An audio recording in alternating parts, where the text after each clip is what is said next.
by Harindranath Chattopadhyay, from Poems and Plays.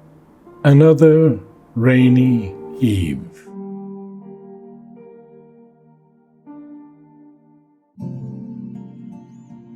The evening has come again, with a pale, sweet sky rain. A cool grayness fills the air. Birds are silent everywhere. Through the driving rain aslant, you can hear the loud wind chant its wild music to the sharp note of some invisible harp, which a storm god plays aloud, hidden in the sable cloud.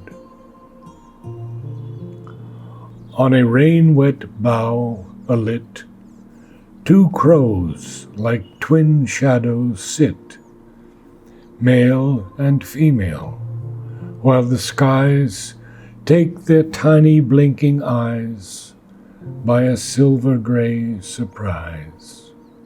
Hoary branches drip and drip with cold silver globes which slip in a crystal comradeship. The dim clouds are growing dark. Through the rainy silence, hark, comes a wounded naked cry underneath the clouded sky. Yonder stands a lonely house, neighbor to the quiet boughs of a squirrel-sheltering old tree whose leaves are reddish gold. A madman and his woman dwell there as in a dungeon cell, comrades who have sworn to share death and darkness and despair.